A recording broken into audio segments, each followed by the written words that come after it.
Listeners, beware. This podcast contains themes of the macabre and does not shy away from the details. Our content is graphic and our language is colorful. We might not be your cup of tea, so listener discretion is strongly advised.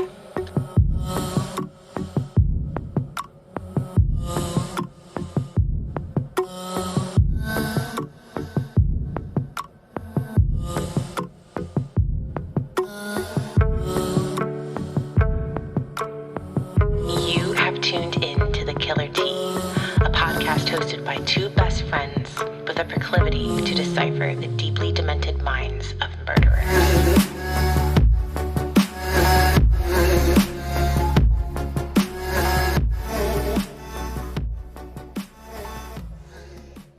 Welcome to episode 20 of The Killer Tea.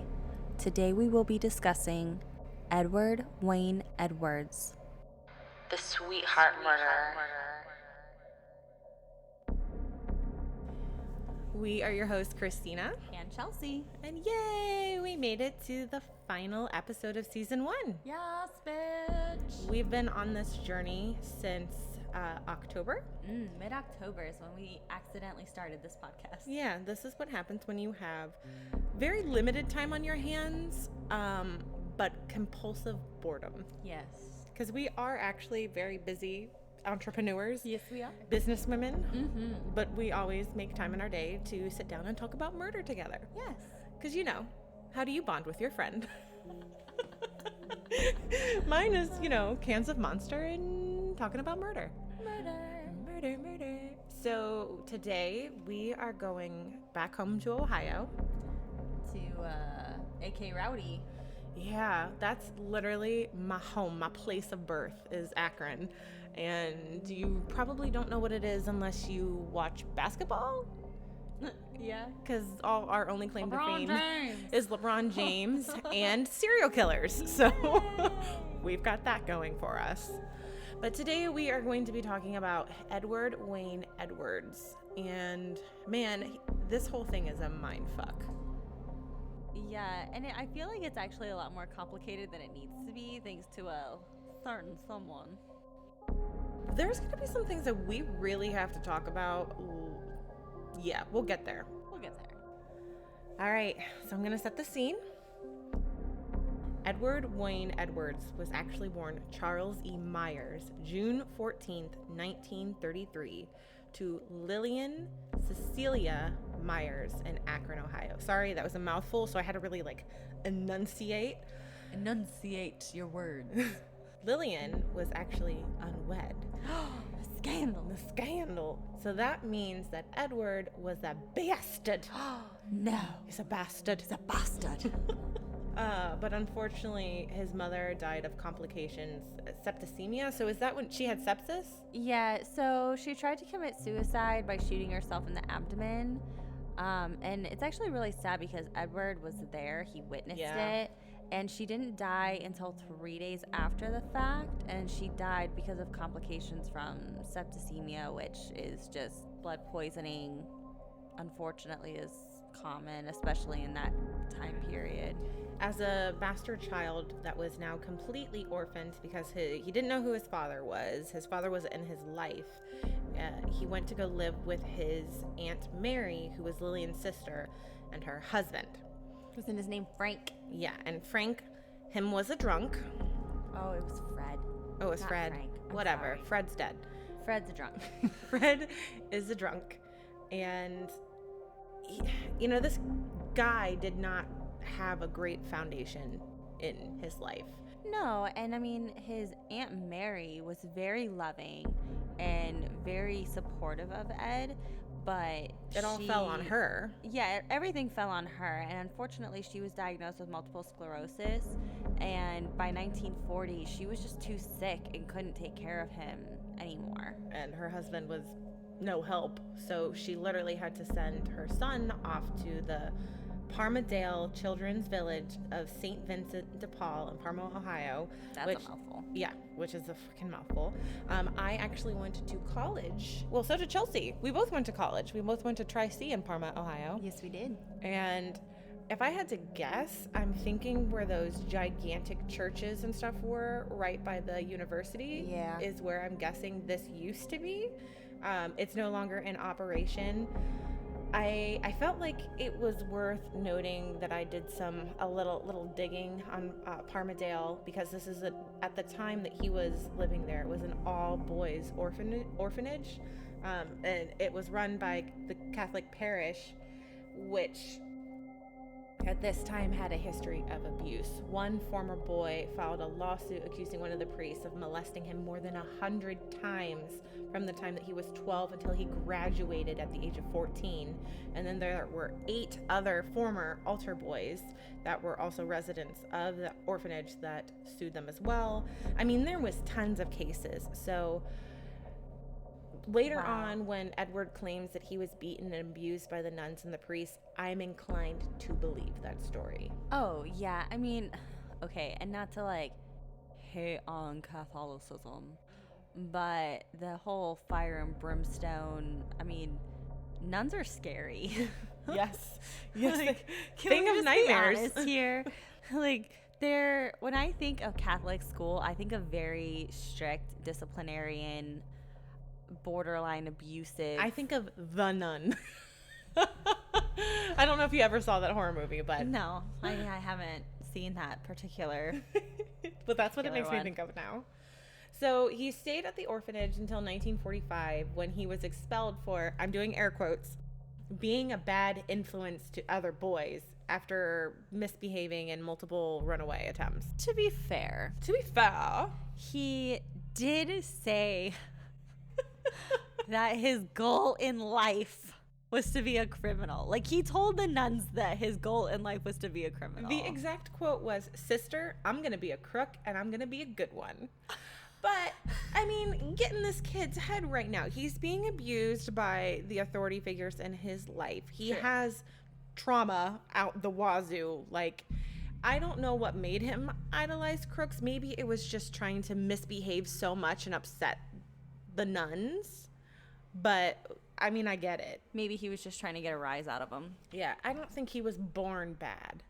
You know what I mean, Jelly Bean? I know what you're saying, Chicken Wang. So he gets expelled, but unfortunately by this time his Aunt Mary had passed away, and like we said, her Fred Fuffa, whatever the fuck his name was, Fred, that guy. Fred's dead. No, he's not. He's just drunk. So the boy was sent to live with his maternal grandmother, Annabelle. By 14, Edward was already a bit of a delinquent, and his grandmother sent him to reform school in Pennsylvania, which I'm sure worked out really great. I'm sure it went really, really swell. This lasted a whopping 2 years before he was sent back to Akron, and subsequently his life of crime just elevated, escalated, and really took the fuck off. Funsies.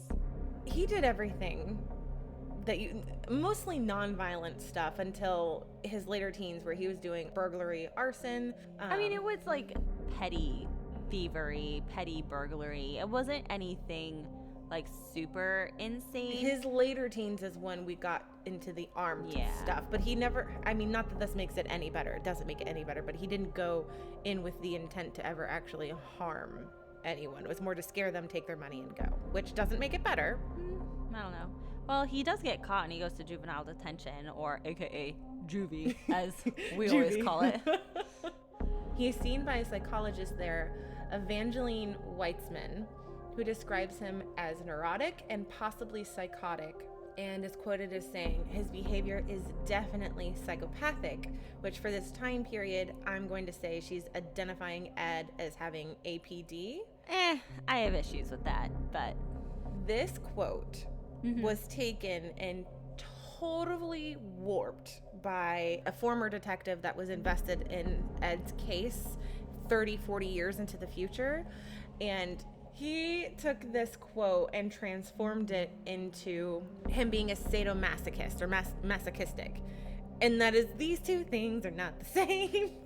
So that infuriated me because he cannot compare APD and stay home. I know. No. So no. This investigator, which again we'll talk about in a little bit, made this comparison while simultaneously throwing up the direct quote from her on his website, but then misquoting her in the summary. It blew my mind. But anyways, I digress. He decides that he's going to join the Marines. Oh God, we're back at the word that we can't say. Oh no, I remember how to say it now. You know how to say because this? Someone corrected us. Okay, so he's 17. He went to join the Marines, and he went off for basic training at Camp La Hune. La Hune. La Hune in Jacksonville, North Carolina. It's French. La Hune. If you guys remember, what episode was it where we were butchering? Oh God, it was like the second or third episode. We butchered the fuck out of that name. Was it Gacy? It may have been Gacy. Maybe it was the first episode. Yeah, I'm pretty sure it's La Hune. Yeah. But I'll probably get fried for that one because it's probably still not right. La Hune? So after completing basic, he discovered he was too young for combat and went AWOL. Now this is another bit of misinformation that I had to sift the fuck through, because people were saying that the military life wasn't cut out for him, when it actually was, no, he wanted to go and kill him some people. Yeah. Found out he couldn't, had a hissy fit, and bailed. When you go AWOL, for those of you who aren't super familiar with that terminology, it's when you leave the military without orders to do so.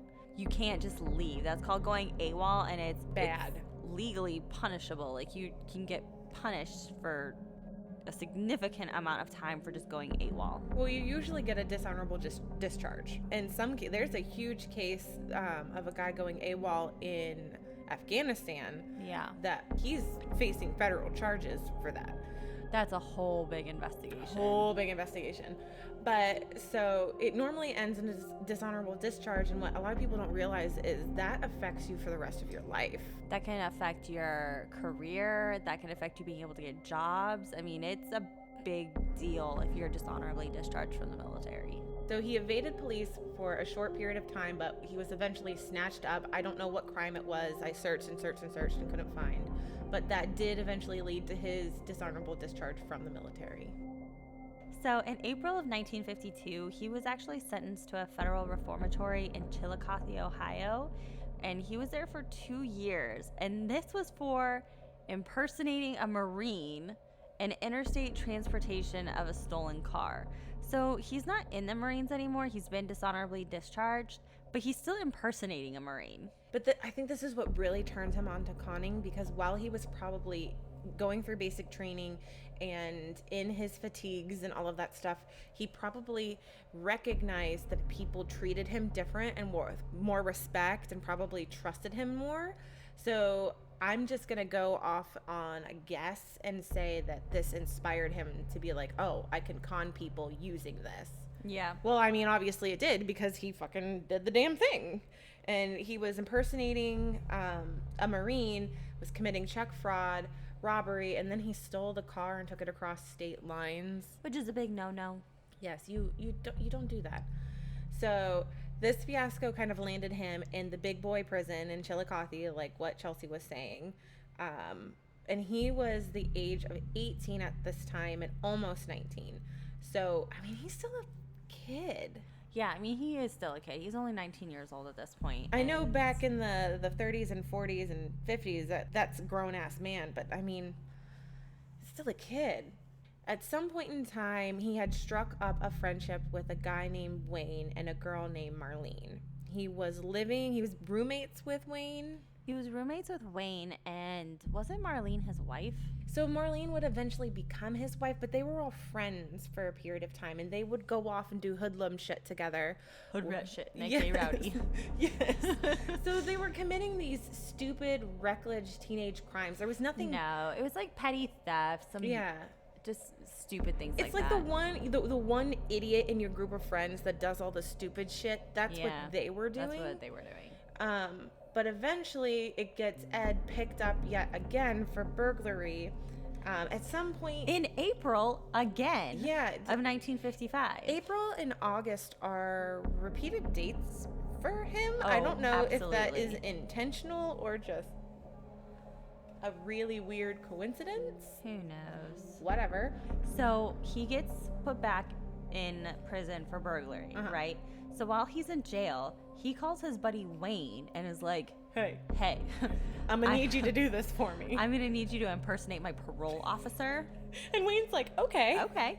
So Wayne calls up, feeds them this whole bunch of bullshit about how he needs to meet with Wayne outside of the prison, blah, blah, blah, blah, blah. And they fucking let him out of his cell to go meet with Wayne. And he's just like... How they report it to the media is not like it. They make it seem like he just snuck out. He got right past them. But whenever you talk to both Wayne, who wants nothing to do with Ed, and Ed, they tell the same exact but very different story. Yeah. Which I just thought was kind of interesting. So April 1955, Edward hauls ass to Portland. And you would think this would have stuck a boot up his ass to like maybe walk the line. No. He's like, we're going to commit more fraud, commit more con artistry, armed robberies. And he does this for another year before being caught yet again in Montana in 1956. Things start to get really weird and or interesting. He served 3 years in Deer Lodge Penitentiary. When he was released from Montana, he was taken to Portland yet again to stand trial for those other armed robberies that he did. And he gets 5 years parole. Which is armed robberies. Crazy to me. Like the rap sheet that he has, and he gets parole. But, I mean, you have to think about it this way, too, though. At that point, technology wasn't really a thing, especially with police forces. So they're not communicating. It's not like, today where he did all the bullshit in Ohio and then did all the bullshit in Montana, and then Portland can be like, oh, bro, you've been serving hard time. Like, it wasn't like that. So. And they weren't really even doing DNA testing or anything close to that, but they were still taking fingerprints. Yeah. And I don't see anything about his fingerprints being taken, but I cannot imagine that he went through all these different police agencies and never had his fingerprints taken. I mean, if that's the case, I'd be absolutely shocked. Marlene goes on to be Ed's first wife. Yes. They were married in 1959 on November 28th. He did not tell his parole officer about the marriage, and I think when you're paroled, you have to get permission in order to be married. I don't know. I've never been on parole, so can't speak to the rules there. I love how I'm looking at you like, is this right? I'm like, I am a bitch. I don't know. I've never been arrested. I don't know. Shit. So sometime in 1960, he was arrested in Portland. It says turning in a false fire alarm. It was how I kept seeing it worded. That sounds really fucking weird. And I'm gonna guess they mean pulling a fire alarm. He must have reported a false fire alarm. He gets in trouble for this, but he manages to escape custody one more time after being investigated for the local murders of a couple, Larry Payton and Beverly Allen. Can we just take like a quick pause to talk about the bullshit of surrounding this questioning? Yes. So keep in mind, he's doing hood rat things with Marlene. Like, they're doing all kinds of crazy shit. Hood rat things with my friend. Now, during this particular era of Ed's life, he was going around telling people that he was a CIA agent. And I was listening to a podcast about Ed called The Clearing, and it has his daughter in it. And a lot of interviews with Ed, and Ed is actually explaining this whole situation and says that because he was trying to convince people that he was a CIA agent and was like in gunfights and all that shit going on. He was a super cool dude. 007. He had Marlene shoot him in the arm and then cleaned it up himself and got stitches. And the cops were like, hey, dude. What the fuck happened to your arm? I don't even believe that Marlene shot him in the arm. I think he shot himself in the arm because there was a report from a woman who saw this. The whole thing, him being shot at, gets reported on in the Akron Beacon Journal, which is the local paper there. Right. And a woman calls into the Akron Beacon Journal and is like, nay, that is not what happened. He came and told me that he was riding shoddy with a friend of his that was a local sheriff, and they were doing a ride along. And when he got out of the car, the guy that they were going the house to or whatever shot at him. It went into the fatty tissue of his arm, didn't hit any bones, but he was freaking out because he didn't want his friend to get in trouble. Because supposedly he wasn't supposed to be on the ride along. Yeah. So he knocks on the neighbor's door and is like, please, please help me. And she does. And that's the end of that. But then he tells this story later, which makes sense because he doesn't want his friend to get in trouble if we're going along with his logic. Right. He tells the story, the official story, that had his girlfriend shoot him. I really just don't know what to believe with him at this point. I completely believe that he shot himself. Mm-hmm. Because he wanted Marlene's mom, Wayne, all of them to think he was the super cool cat that was part of the CIA. Cool cat. He's a super cool cat. And that's what he was going for. Because he even called the sheriff's department and told them that someone was firing at his house 3 separate times, only 1 shot each time. Okay. His stories are wild, man. Like, they're wild. They're smoosher stories. He is 100% a con artist. I mean, a pathological liar. This is one of the few serial killers that I'm going to sign off on and say, yes, it is pathological for him. Oh, yeah, I think so too. But can we just talk, though, about how this helped him achieve his lifelong goal? Yes. This arrest, it pushed him over the edge. On November 10th, he was finally added to the FBI's top 10 most wanted list.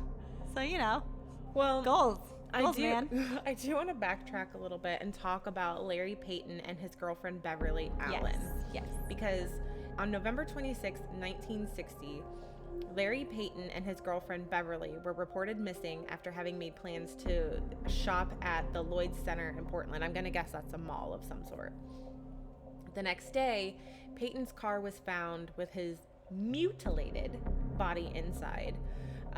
The girlfriend was still missing, and after 60 days of a manhunt, a highway crew actually found Allen's semi-nude, not completely nude, semi-nude body in a ravine.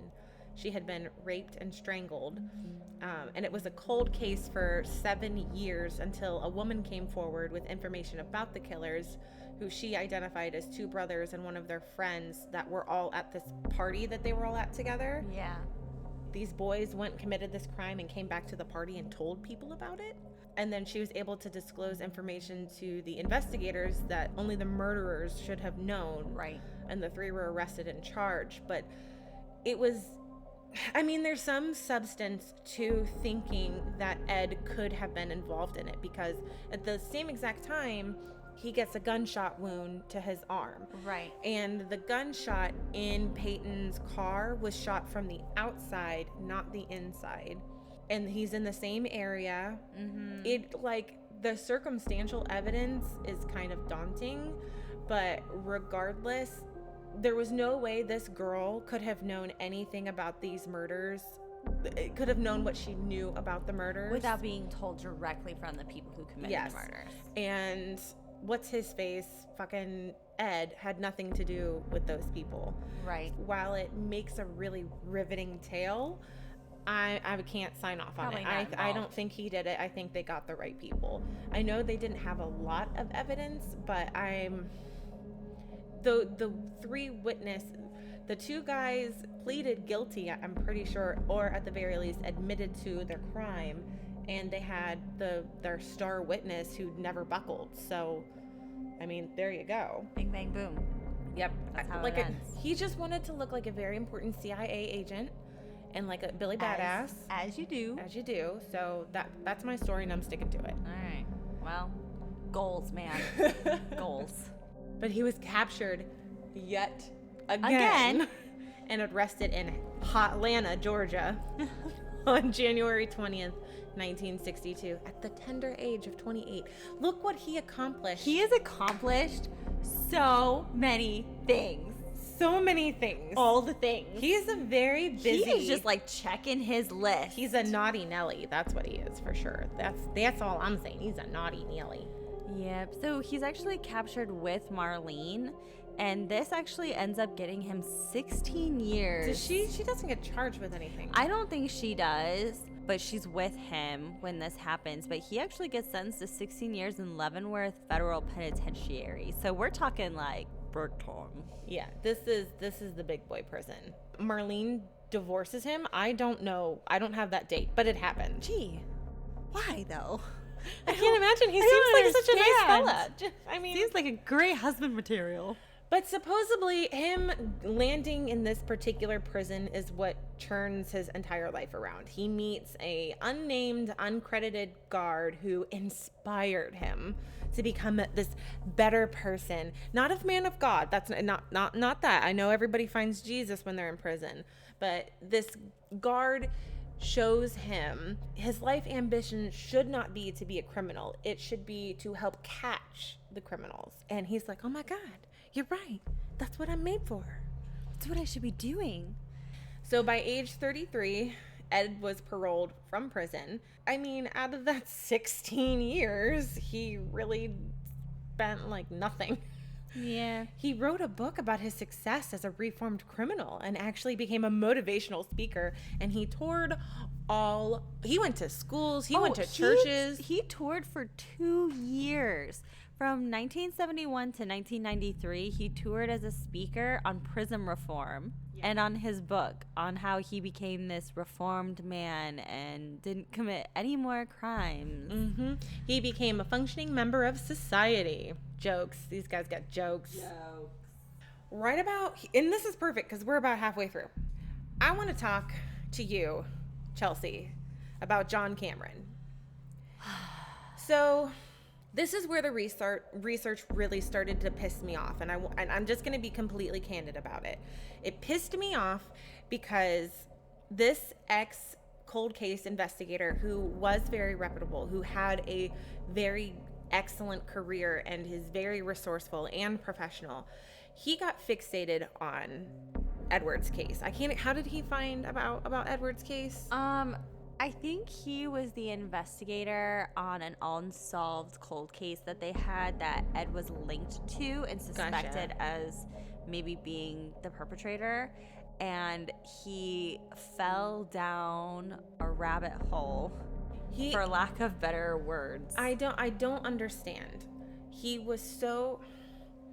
The thing about conspiracy theorists, and this is eventually what he becomes a conspiracy theorist. Kudos to all y'all who are internet web sleuths and... Sorry. You're fine. I was going to sneeze. I didn't want to sneeze in the mic. So the thing about conspiracy theorists is no matter what you do, you can't disprove anything in their argument because wherever you get your information from, they're going to have a problem with it. And unfortunately, a lot of times conspiracy theorists do go down a rabbit hole and they're so deeply involved in the case that they have blinders on. Yeah, I mean, the blinders for Cameron got so bad that he was actually forced to choose between pursuing Ed and the career that he had as a law enforcement officer. And he chose Ed. Yeah, he left his job to pursue researching Ed. So this is in 2010 that this happens. We're way in the future right now. Yeah, we have plummeted deep into the future. But I'm bringing this up because what he did in 2010 affects how we perceive this case now in 2020. And it also, the thing that's making me so fucking infuriated is he developed this unification theory that linked Ed to some really insane cases. To the Zodiac killer, to JonBenet Ramsey, to the Scott and Lacey Peterson case, to Jimmy Hoffa. Yeah. To all kinds of stuff that it's just, there's just no way. There's plenty of evidence there that isn't circumstantial that disproves some of this. And most of his stuff he states as fact. Yeah, and it's not that he's approaching it as a I believe. Yeah. He's saying this is how it is. And that is so harmful because what's happening now is you're saturating the internet with these fake facts, these alternative facts, this your perception, your belief, your ideology, and you're completely like polluting the truth. I think my favorite fact in air quotes is in the podcast The Clearing.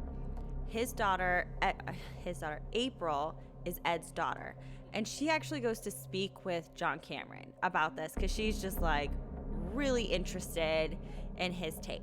Cameron claims that Ed killed JonBenet Ramsey, and April says, well, I can prove that that's not true because we were spending Christmas together, like I was a kid.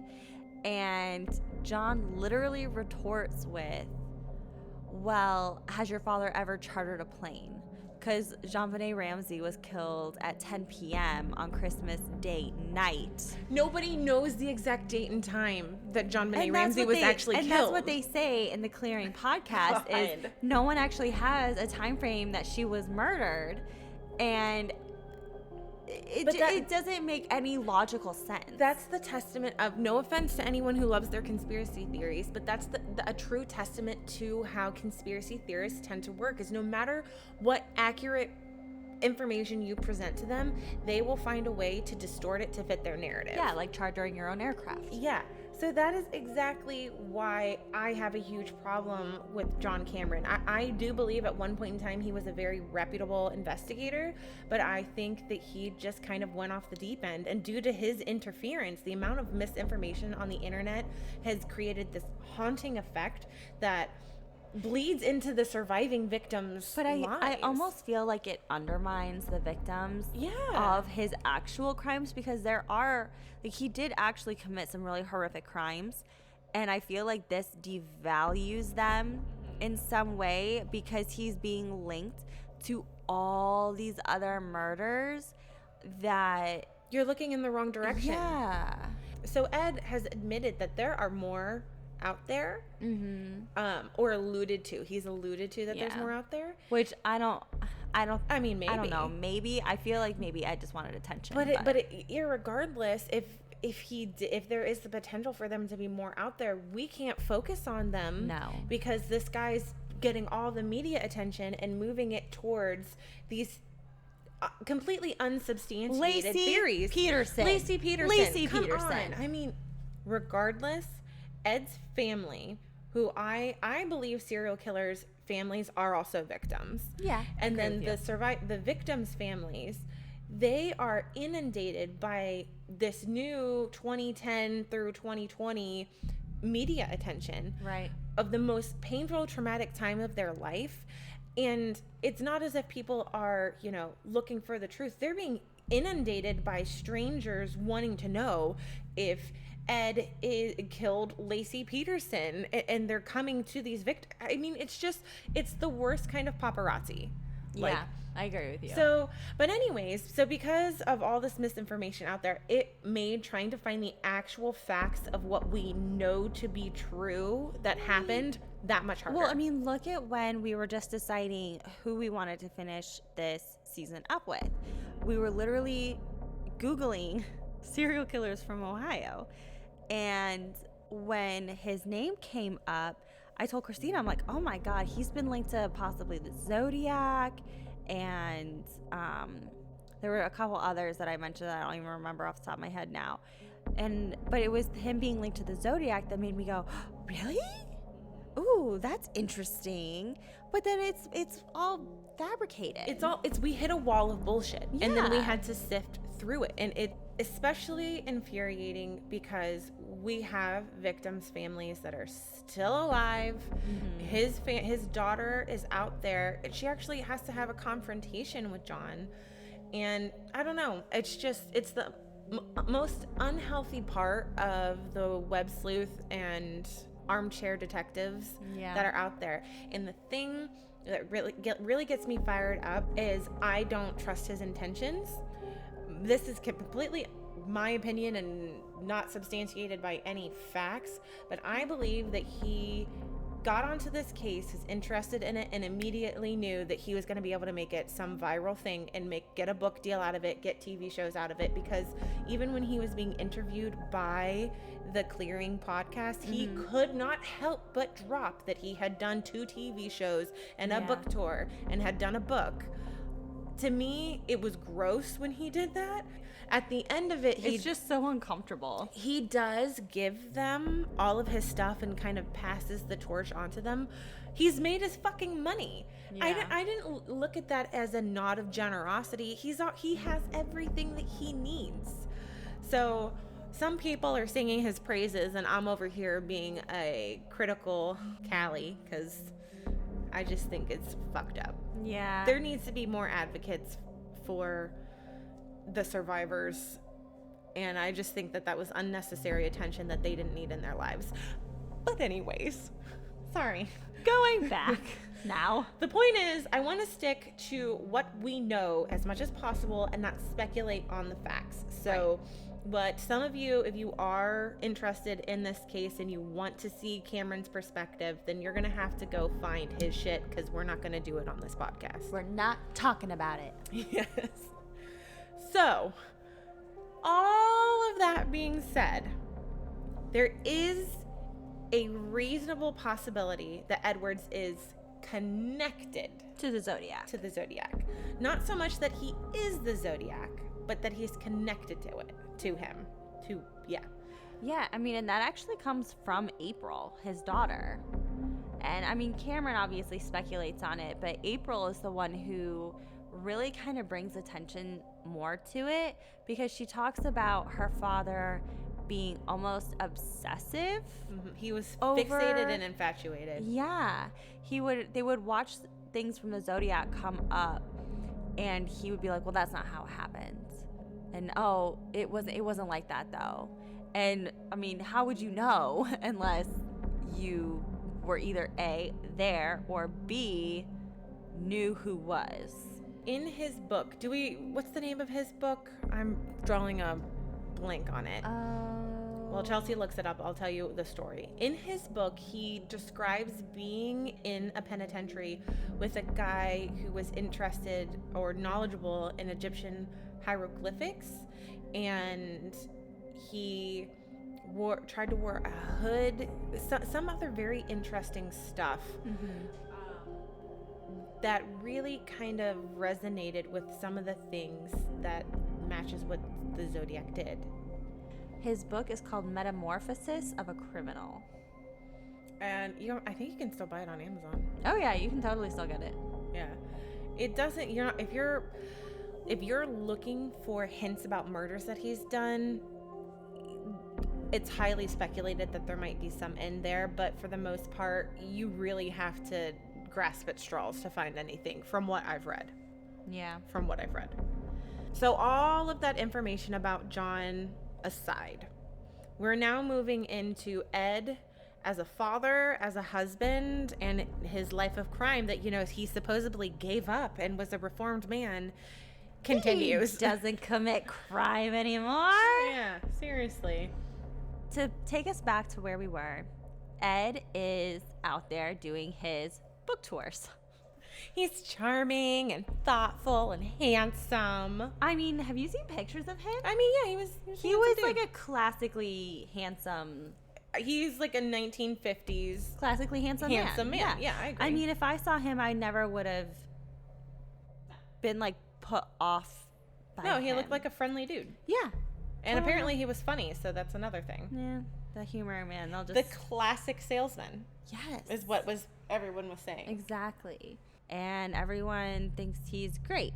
Even his wife did. His wife was convinced. He's still going with the CIA thing. Like, everybody thinks he's in the CIA. And that's why they move around so much, because they're getting away from all the bad guys.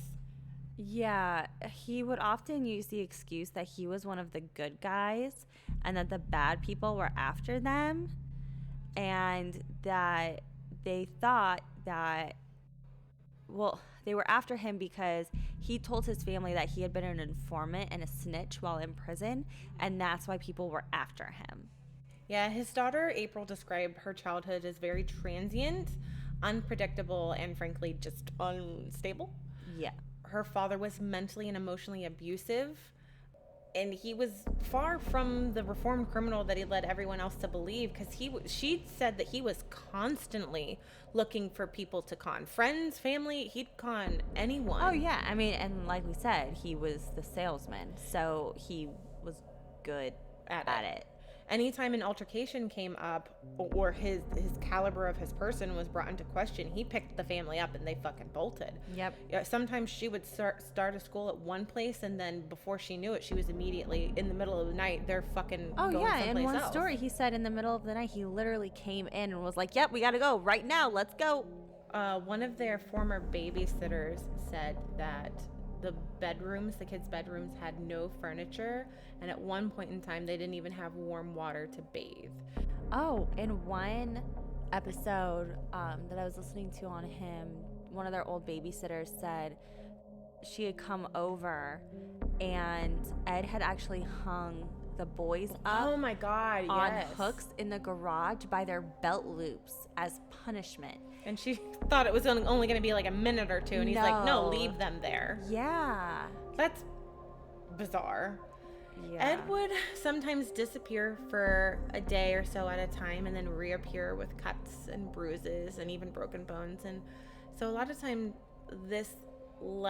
it played into his whole CIA informant working with the he would always have police. some weird, obscure reasons. Like, I remember he had a cut on his nose and his nose was broken, and the excuse that he gave was he'd been shooting pigeons in their barn, and somehow that had led him to having a broken nose.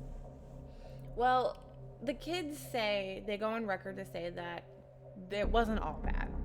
That during the good times, they would have big family dinners, they would have house parties, barbecues, that whenever they would do the holidays, the family would just go all out and have gigantic Christmases. They would make special trips. And he was affectionate to a degree and fun. He would play games. He was active on their sports teams. He would go to their school events. So, I mean, it wasn't like he was a total cold-hearted, cold-shouldered father. No. Stoic father.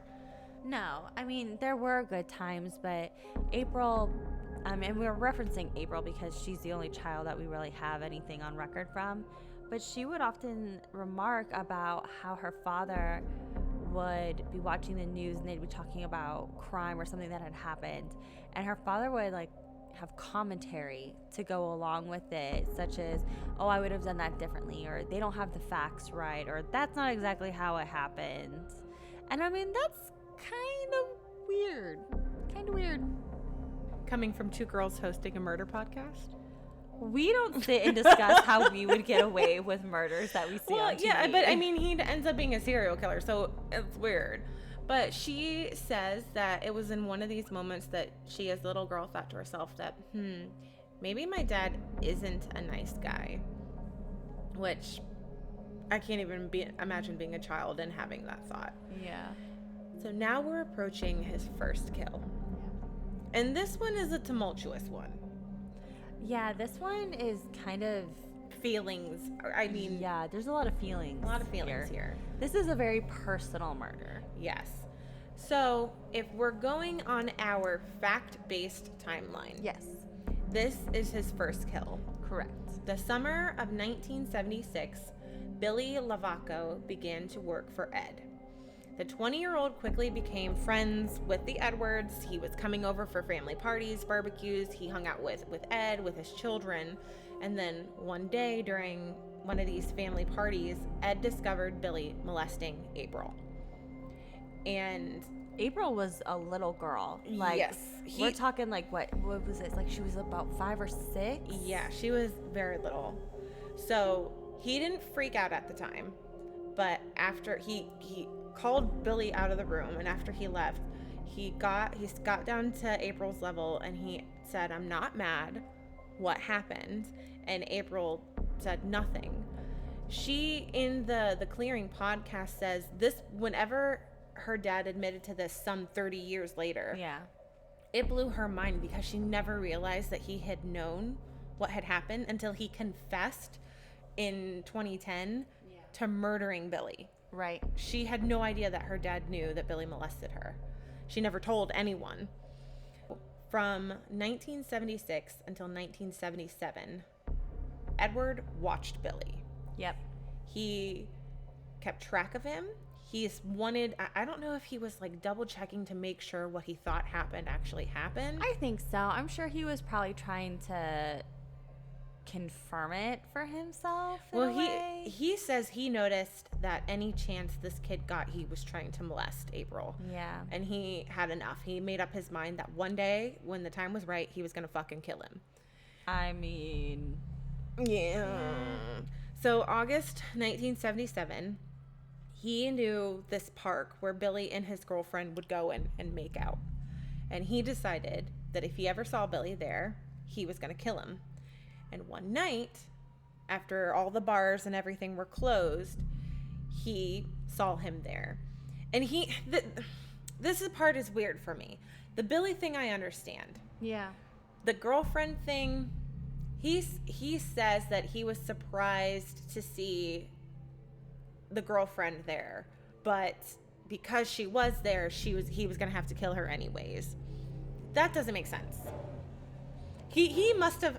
I think at this time he was becoming he wanted to be a copycat killer, and Billy was his into killing. Yeah. And it just so I think he was totally fine with the girlfriend being there. He says she was a victim of circumstance, that she was just there at the wrong time, that he had told her to go back to the car and stay away, and she wouldn't listen. And so because of that, after he shot Billy in the throat, he shot her in the throat. I think it was intentional. This one's hard for me because it is so emotionally fueled. I don't know if he just viewed this as his opportunity, and it was unfortunate that she was there, but she was a witness and she knew Ed, and she had to be done away with. But that's another thing. Speaking of her seeing Ed, we didn't mention this. When Ed committed all his other crimes, he never wore a mask. All his armed robberies and everything, he wanted the notoriety. Oh, he did. He wanted to be famous. So he did not go out of his way to ever hide evidence. Mm-hmm. So he confronted Billy, and Billy thought Ed was trying to rob them. He's like, take my money. She just got paid. Take her money. He's pleading, and he tells Ed, no, this is why I'm killing you. He tells Billy, this is why I'm killing you. Billy continues to beg, and then Ed just shoots him through the throat. And same thing happens to his girlfriend. The following day, This is what's fucked up for me. so much of this is fucked up. This is what's really fucked up for me. The following day, he takes April and the kids on a unexpected trip to the park, where they discovered the remains of the two kids, the two young adults. And after a brief questioning from the police, Edwards was, cleared, or not cleared, but not held. I wonder if he specifically wanted to be the one to, quote unquote, discover, as a way to take suspicion off of himself. I kind of have another theory. Or he wanted to be caught. I mean, I don't know. I think he brought April as his way to show her he's gone now. Could be. That's my thing. I didn't think about it like that. Could be. I mean, I could be totally wrong, but that's the only reason why I could think that he brought the kids. I mean, other than maybe the kids offered him an alibi, like, oh, I just wanted to take the kids out for a walk, but... Keep in mind, also, I don't think we said this, but this murder happens in Ohio. Yes. It's Norton, Ohio, Yeah. right? Norton is 5 seconds away from my house. Where we grew up. And the park that they're at, me and Chelsea, Silver Lake Park, we probably drove by that park 80 million times. It's right off of this main road called Medina Line in Ohio. Oh my god, it's just so weird. Everything that we did when we were little hood rats Was off Medina Line was Road. off of Medina Line Road. So it's just crazy to me to think of that. Yeah. I mean, this is deeply personal for us. This is literally home. like, we call Cleveland home, but Cleveland was more, we went to school there and it was the fun place to go. Yeah. This is where we fucking grew up. Yeah, we grew up in like the boonies. We grew up in between Cleveland and Akron. Yeah. And this is where all this is taking place. So now it comes time for the second murders. Yep. And now they have moved to Wisconsin. Mm-hmm. They've picked up and they've moved out of Ohio. Yep. It was the next day. He was like, bye. Bye. Well, it was a month later. Yeah. But just like he always did, as soon as he got in hot water, he bailed. split. So that takes us to August 9th of 1980. Ed spotted Tim Hack and his girlfriend leaving a wedding.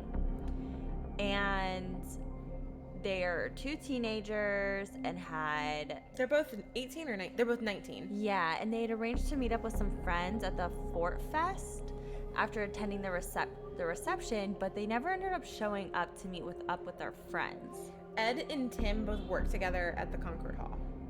So, yeah. Which is, it's crazy to me. I think wasn't Ed the maintenance man? Ed was the maintenance man. I don't know what Tim did.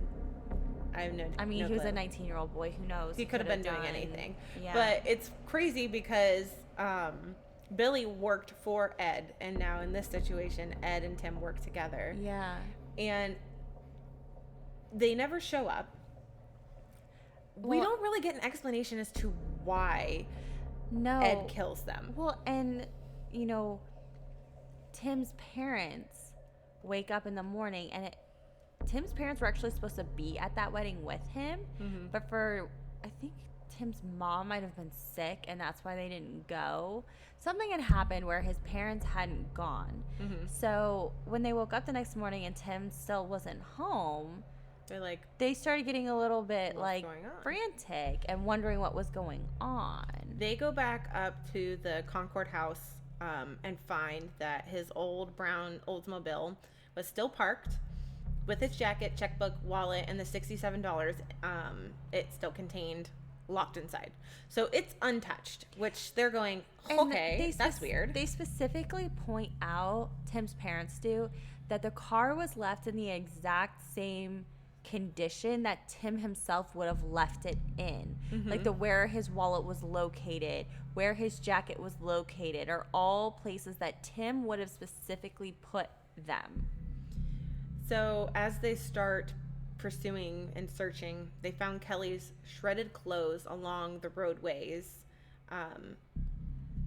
a few days after the two teens went missing. Right.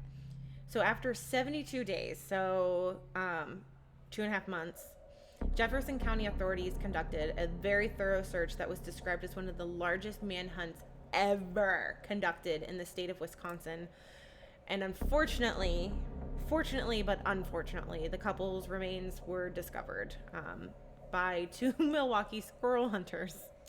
Well, that's of all things. Shit to stumble upon, isn't it? Yeah. So they were found at the edge of the woods near a cornfield, approximately 8 miles from the Concord house. So 8 miles is like, what, 10 minutes?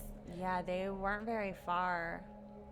The bodies were very, very badly decomposed, and it was too hard to determine the cause of death at the location.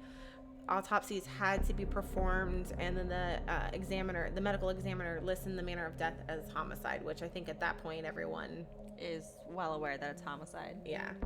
So Edwards was questioned because, again, he was there. He was working. He was the maintenance man, and he would be a logical person to... And this is where his shooting pigeons story comes into play. He tells the authorities that he was shooting pigeons, and then immediately after he was questioned, Ed packs up his family and moves them out of Wisconsin. But he gets arrested and charged with arson in Pennsylvania 2 years later. And I don't know if you read this part, but his boss was like on the police's ass going, have you followed up with Ed? Like, dude's weird. Like, right? He was literally... At this point, he's starting to give people weird fucking vibes. Yeah.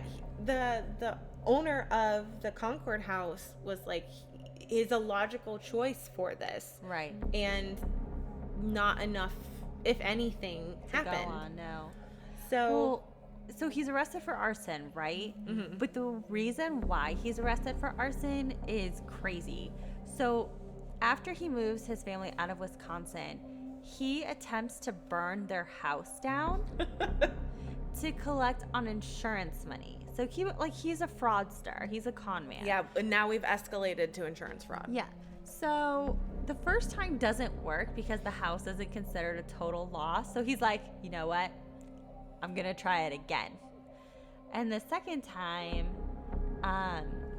Ed's 3 sons had admitted to the police that they had helped Ed try to burn the house down to collect the insurance money. And Ed gets 4 years for this. Yep. Which he's released in 1986. Yeah. And it drives me crazy that he goes to prison for arson after he's just killed 4 people. And a little bit more investigating into him may have found that, oh, you mean he's wanted in these other states for questioning? Yeah. For murder? For murder. But I mean, I understand that police agencies weren't communicating at that time, but if you bring up this guy and he's got such a rap sheet, like, I don't know. I digress. I mean, whatever. Edwards and his second wife, Kay, which is April's mom. Yes. And at some point in time, they got married. I could not find a date for when they got married. I couldn't either. I had nothing. Yeah. So they're married. They have 3 babies. April is one of them. They took in Danny Boy Edwards into their home in Burton, Ohio in the mid-1990s. So Danny was this poor kid who, it says that he was orphaned, but it was my understanding that like his family didn't want him, that he was a troublemaker and they were kind of casting him out. Yeah, he was a troubled ward of a friend. And I'm struggling with Danny because in some instances I read that he was in foster care and that he had foster parents, but then Ed had taken him in as like a son. But then I also read that he was a ward of the state. I don't know. I'm not 100% sure on what the actual facts are with Danny Boy. Well, regardless, they take the kid in. He legally changes his name in 1996 from Danny Law Glockner to Danny Boy Edwards. Right. They actually, Ed Edwards and his wife Kay actually tried to adopt Danny, but because Danny was a legal adult, they were like, well, you can't really adopt him, but he can change his name. Yeah. So I don't know where the turnabout was. I don't know if this was purely good intention from the get-go, or if the second that Edwards crossed paths with Danny, he was like, ooh, opportunity. I don't think he saw it as, ooh, opportunity. I think he saw it as, ooh, that used to be me. Yeah, well, it's very likely either way, because I'm not wholly convinced that it was good-natured, because I do kind of wonder if he was like, great, this kid's orphaned, nobody's going to miss him, I can take an insurance policy out on him and kill him. Yeah. So, I mean, you could be right. I'm not sold on either or. But, so, like Edwards, he encouraged Danny to join the military. And then they have this father-son relationship that they strike up, and he joins the military, and decides it's really not for him. Well, he blows his knee out. Yeah. During basic. So he would have ended up getting an honorable discharge, but for a good reason, Ed convinces him to go AWOL, just like he did. So now he'll be on the run and he's creating an alibi to murder him, essentially, because he has taken an insurance policy out on him as soon as he joined the military. Well, and then in the military, you get an automatic life insurance policy on you, but you have to complete basic training for that life insurance policy to be in effect. And because he blew his knee out during basic, he would have been medically discharged. So it wouldn't have been a dishonorable discharge, but because it would have been medical and he wouldn't have finished boot camp, he wouldn't have been eligible for that insurance policy. It would have been null and void. Well, I meant that had he gone through, he would have gotten a medical discharge, which would have been an honorable discharge, right? Yes, but he wouldn't have had the insurance policy. Yeah. He would have lost that. But he wanted him to have a dishonorable discharge when he realized he wasn't going to get the insurance money. Well, I don't think that's the case either. I think he knew that if Danny went AWOL and then died, he would still be able to cash in the insurance policy. Gotcha. Because when you're AWOL, until you're caught, you're still technically part of the military. There's this weird like loophole there. Clever little shit. So I think that he convinced Danny to go AWOL, knowing that he could kill him and collect on the insurance money. Yeah, well, that's exactly what he does. And he buries him in a shallow grave and collects $250K after his death. Yeah. It was like 2 days before he was supposed to be medically discharged. Fucked up. So, his family's distraught by this, obviously. I mean, they accepted Danny into their lives. Yeah, as far as Ed's children are concerned, Danny is their brother. Later on, Ed would go and try and say shit like he cared about him until Danny started stealing from him and yada, yada, yada. Just the same bag of garbage, victim blaming that they always try to do. Yep. But years and years and years will now go by. Yeah. Almost. So this happened in what, 1990? Mid-1990s. Yeah, so 2009 is when Ed's daughter April starts getting a little suspicious because she's having some recurring dreams and resurfacing memories. It's things that she can't tell if is it real, is it a dream, but they're like knocking on her consciousness. Yeah. So she starts trying to do some research to put the pieces of the puzzle together, kind of figure out what's going on, why she's having these memories resurfacing. And after doing some investigation on the facts of the Concord House case, she decides to call into the Crime Stoppers hotline and tell them about her dad. So the Crime Stoppers they connect her to Detective Garcia. And she doesn't know where this is going to go. Like, she's pretty sure that he's going to be like, yep, okay. You're crazy.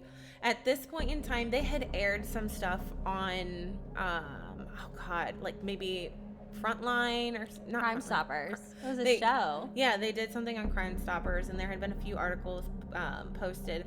But it's been about a month since they released this, and all of the leads that they had pouring in have now died down. Right. So Detective Garcia is pretty worn down. He's been going through all of this stuff, but a lead's a lead. So he does his due diligence and he follows up, and he starts listening to her. And at first he's like, yeah, okay, whatever. But the more that she's telling him, the more his interest is actually piqued. And so he decides that, okay, well, let's try and get some DNA. So they actually go all the way out to, where were they living at the time?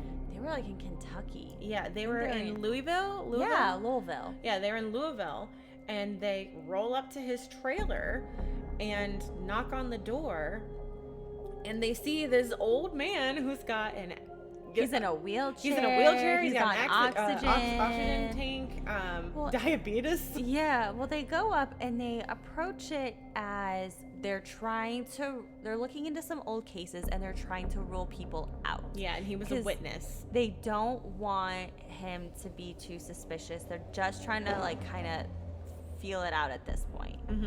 And so they ask him all these questions, and he's really kind of dancing around the story and keeps mentioning all his medical ailments and how sick he is and blah, blah, blah, blah, blah. So they finally get to the end, and they have a local police officer there because they have to. It's not their jurisdiction, right? And the cop asks Edwards, would you mind giving us a DNA sample? We just want to swab your cheek. We're ruling out everybody who, you know, was there, who is a suspect or a person of interest. We just want to rule you out that it wasn't you. And this is where Edwards is like,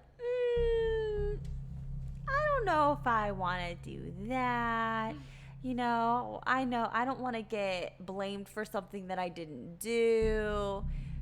Giving all these reasons why. Well, Detective Garcia whips out his warrant to get the DNA sample. Swab, bitches. So he really was trying to get it voluntarily. He didn't want to have to force the warrant, but here we go.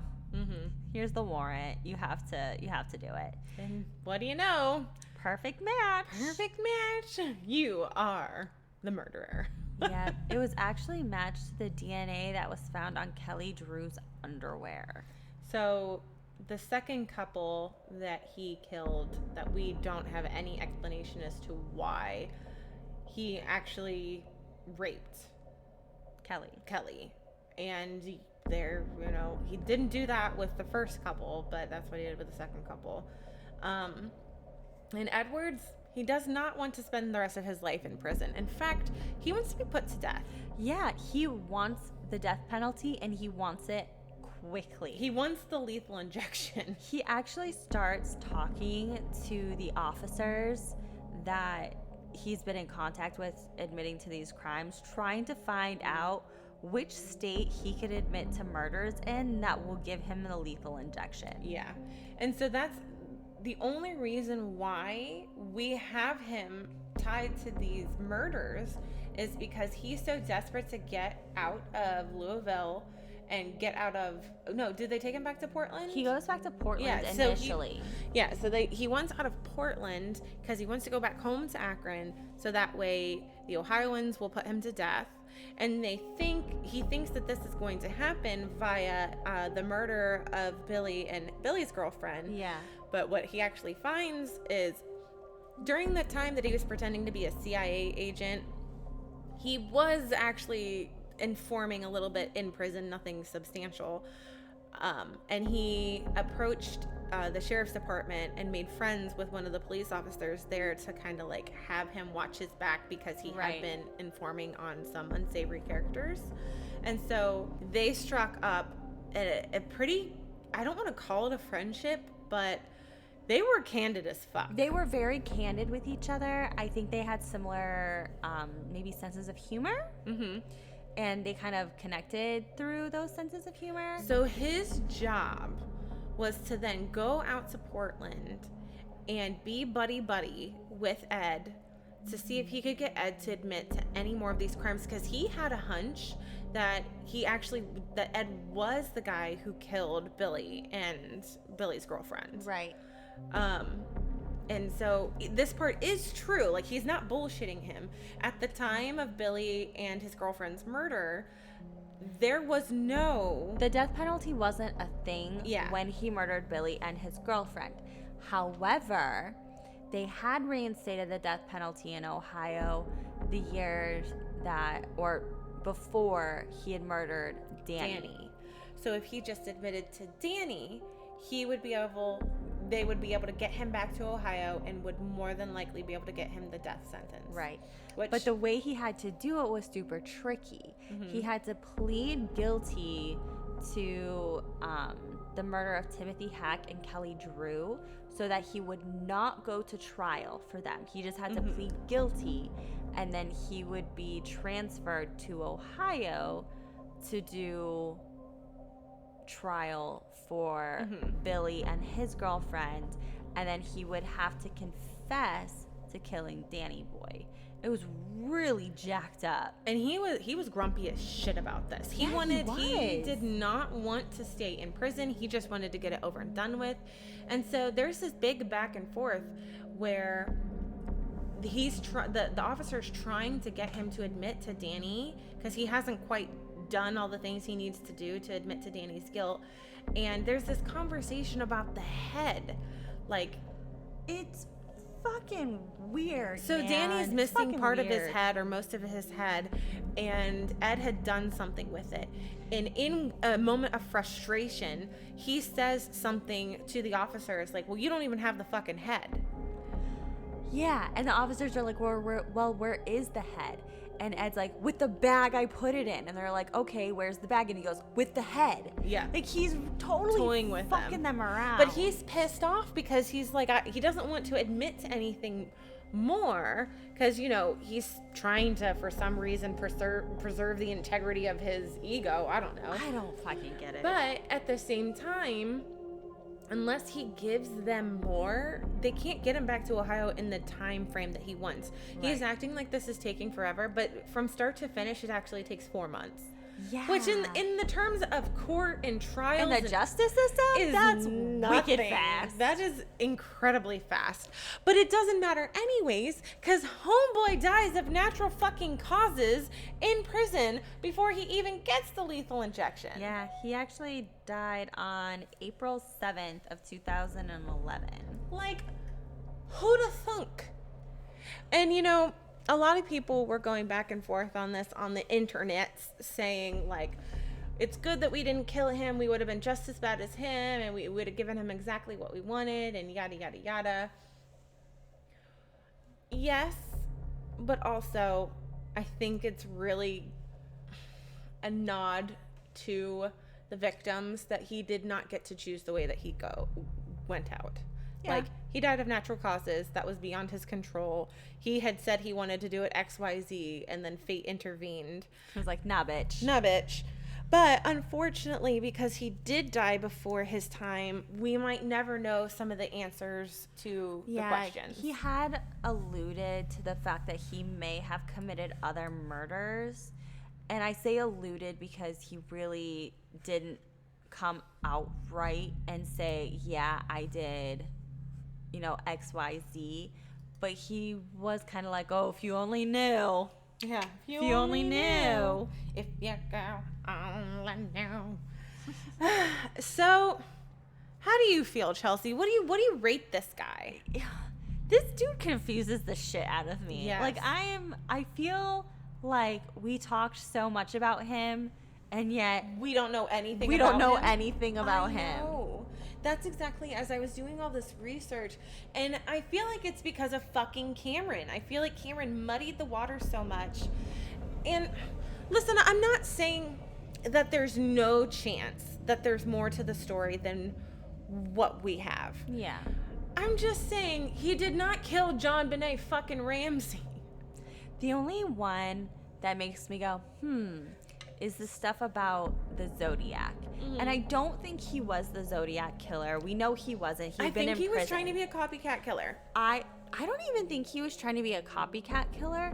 I think that while he was in prison, he met the Zodiac. Yeah. The person who was actually responsible for the Zodiac.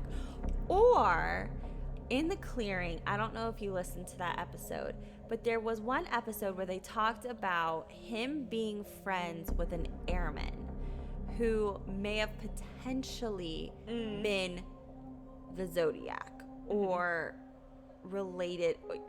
There was some weird shit that went down during that time period, and we would have to make this another 4-part episode to cover all the things. Yeah. So if you guys are intrigued and want to know more, I highly recommend checking out The Clearing. Yes, it was a very, very good podcast. It's only 8 episodes too. It's a short one. It's not terribly long. You can check out John Cameron's work and do the deep dive for yourself and make your own observations. Yes. I would love to participate in some candor about it. I have feelings. Palate cleanser. This is palate cleanser. So I have one from a listener. Yeah, you have one from a listener? Yep. Ooh la la. It says, TV. The CDC says to refrain from handshakes. Jeffrey Dahmer. Stop splendor. Aww. Oh my god, that's amazing. Our friend sent us one the other day that got me right in the giggle dick. I'm trying to find it. Ted Bundy originally wanted to be a politician or a lawyer. He ultimately rejected those professions and chose a more honorable path. Oh no. Heartless. Take your husband's last name. Take his first name. Take his social. Assume his identity. Hide the body in a closet. You're the husband now. Why do cults have to be so intense? Like, chill out. Can't we just have a cult where we nap, watch true crime documentaries, and talk shit? I'll leave my loved ones behind for that. And not drink the Kool-Aid? Yeah, don't drink the Kool-Aid. Roses are red. People are fake. I stay to myself, so I won't be on the first 48. Oh my God. I love poetry. Think about it. Every single corpse on Mount Everest was once a highly motivated person. Stay lazy, my friends. Person, what are you listening to? Me. A podcast. Person, what's it about? My brain. Don't say it, don't say it, don't say it, don't say it, don't. Murder! My dad used to work with Ted Bundy at the University of Utah, and every Friday my dad would say, "See ya Monday, Bundy," and I can't imagine how much Ted actually thought about murdering him for it. Oh, God. For me, the most For me, the most shocking part of the Ted Bundy tapes was the fact that he lost 25 pounds in 6 days. Oh my God. Periods help you learn how to get blood off of things, which is probably why you hear more stories of men caught with murder. Oh my God. This one's fucked up, Chelsea. Oh, no. This one's so fucked up. No. Bring it. You, a doctor, handing me my newborn baby. I'm sorry, but your wife didn't make it. Me, an intellectual, handing baby back to him. Bring me the one my wife made. It's fucked up. It's terrible. So fucked up. So terrible. If you could read my mind, you'd be either traumatized or turned on. Both of you are awesome. Okay. Oh my God. I think that's enough.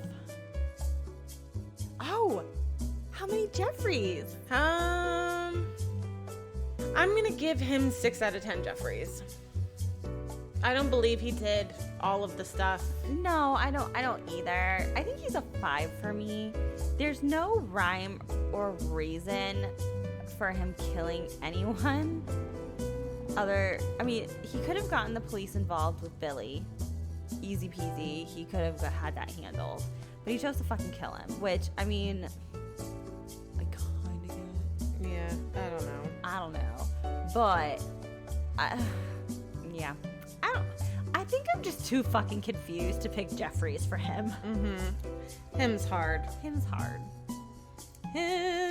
But yeah, so 5 to 6. I think that's a solid Dahmer scale for him. So, that's it.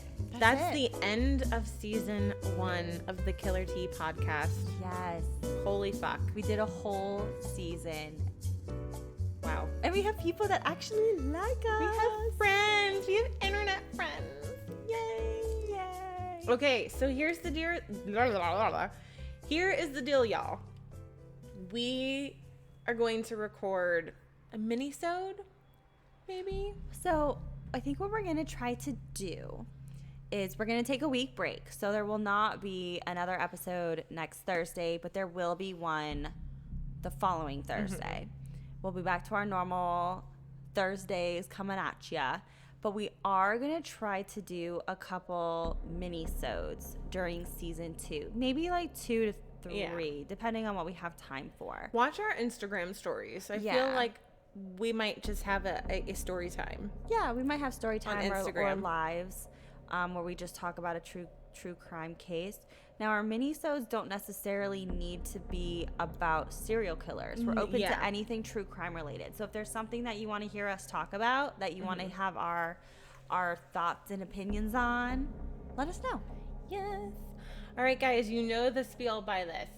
If you like our podcast and you want to show us your support, leave us a 5-star rating and a review on Apple Podcasts. The actual typed out review on iTunes podcast really, really does help us gain. And it makes our day. Yes, it does. It makes us so happy. Every time I check our reviews all the time, and every time there's a new one, I'm like, who is this?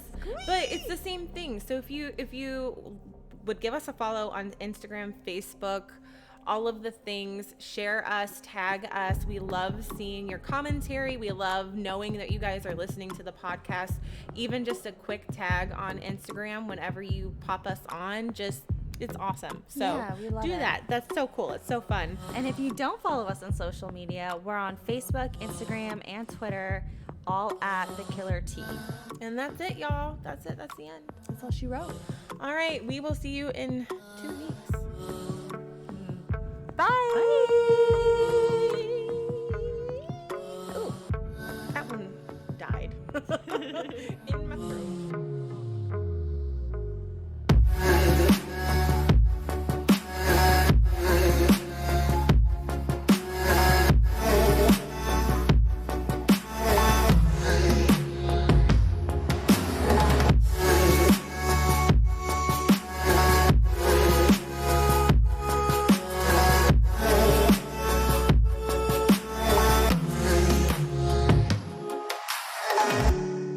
Ohio, who was unwed.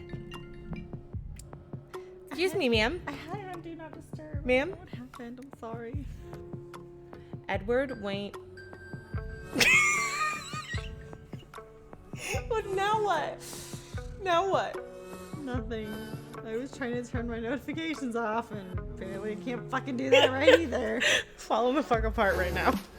We have this last episode. I'm sorry. Oh, Jesus. I mean, I think that we have serial killers now, but our technology is better, and so we're catching them before they become serial killers. Damn. Either that or in like 10 years, we're going to be like, what the fuck was happening? Chelsea, you damn I it. did it. I smacked the table. You smacked the table. I know. As soon as I did it, I was like, No. fuck. He took this quote and called it motherfucker. I called it. Motherfucker.